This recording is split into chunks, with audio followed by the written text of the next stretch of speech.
n'est pas une performance, c'est un chemin d'amour de soi vers l'autre. Bonjour, je suis Florence Kroll et bienvenue dans ce nouvel épisode du Journal intérieur où je dépose mes explorations, mes révélations et où je t'invite à trouver les tiennes. Aujourd'hui, j'avais envie de faire quelque chose d'un petit peu différent. On va faire une petite pause dans la série vers un mouvement libre que je reprendrai dès la semaine prochaine. Ce matin, après ma pratique, j'ai écrit quelque chose dans mon journal et j'ai senti que c'était juste, aujourd'hui, de vous parler tel quel. Habituellement, mes podcasts partent de ce que j'écris dans mon journal. Puis je réécris, je simplifie, je transforme pour que ce soit plus fluide, plus clair, pour que cela puisse devenir aussi un outil pour ta propre exploration. Mais là, j'avais envie de t'offrir mon journal brut, de te laisser entrer dans ce que j'écris juste après avoir pratiqué.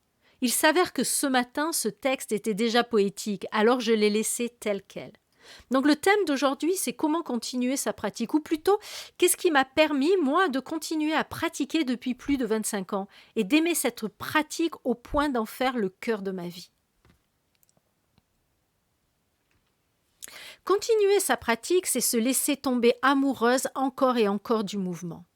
Et parfois, cela peut vouloir dire bouger moins ou bouger plus.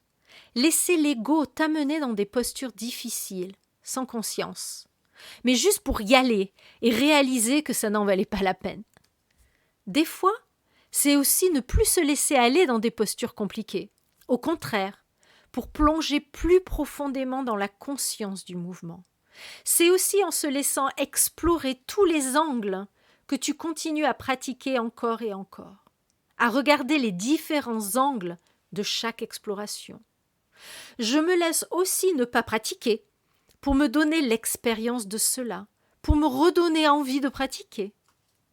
Pour moi, ce qui reste central, c'est la curiosité de l'exploration, l'amour de l'état de présence dans mon corps. Cela me conduit à continuer mon chemin sur le tapis malgré tous les changements extérieurs. Et particulièrement pour moi, les changements dans mon corps.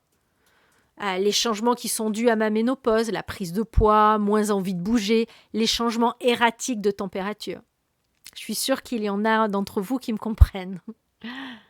Cette impression de ne plus connaître mon corps me donne encore plus envie en fait d'explorer. Si je me laisse l'espace de changer dans mon corps, je peux aussi accueillir des changements dans ma pratique. Et en accueillant ces changements dans ma pratique, j'ai envie de pratiquer. Ça en fait stimule ma curiosité. En ce moment, par exemple, ce sont des pratiques plus courtes, moins compliquées, où je plonge dans l'exploration de ces espaces sacrés, qui me révèle encore plus d'infinité, d'aisance et de simplicité. Tout devient ainsi encore plus joyeux. Mes cellules s'enchantent, ma salive se sucre. Il y a comme une impression d'extasie qui s'installe. Et c'est cela après que j'amène dans ma journée. Cette idée que ma journée n'est déjà que du bonus, que j'ai déjà reçu le cadeau ultime sur mon tapis, l'amour inconditionnel d'une âme pour son corps. Le reste, tout ce que je fais, tout ce que j'offre au monde, ne devient que comme la cerise sur le gâteau. Dans cet état de symbiose, je m'aime, j'aime l'autre, j'aime le monde. Il n'y a plus d'attente à faire des asanas pour être mince ou en bonne santé ou pour être moins stressé. Dans cet espace, la vie est simplement accueillie, aimée et révérée. C'est ça qui fait que la pratique continue encore et encore, qu'on ait envie, qu'on a cet engouement d'aller pratiquer. Tout est bien comme c'est. Je suis à la bonne place, au bon moment, exactement comme je suis. Nulle part où aller, rester ou s'enivrer de ce moment de grâce, ni plus ni moins.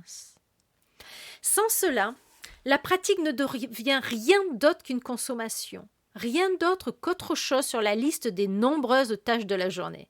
Mais aussi, ça devient aussi la première tâche que l'on raye de la liste dès qu'on est un peu fatigué, qu'on a froid, qu'on n'a pas envie, ou qu'il y a trop à faire sur la liste des choses de la journée.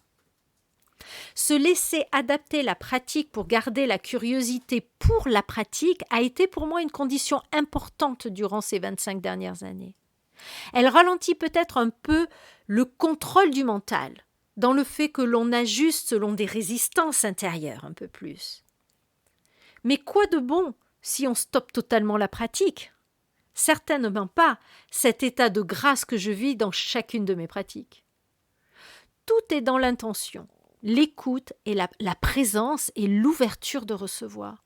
Non pas dans le combien tu fais, combien de fois par semaine, la posture que tu fais. D'abord tu t'aimes, tu te choisis, puis tu choisis la pratique qui attise ta curiosité aujourd'hui. Ainsi, tu viens sur ton tapis. C'est là le secret. Donc pour t'aider un petit peu ou t'inspirer dans ton carnet de pratique, je t'offre 3 questions. Donc la première question, qu'est-ce qui dans ma vie aujourd'hui soutient ou freine ma curiosité pour la pratique? La deuxième, quand ai-je ressenti pour la dernière fois cet amour simple du mouvement, sans attente ni but?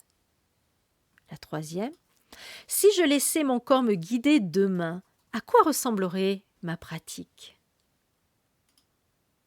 Qu'est-ce que ça t'inspire? Je t'invite à venir partager dans notre groupe privé Facebook Yoga et Amour de Soi un mot, une image, une phrase de ton exploration.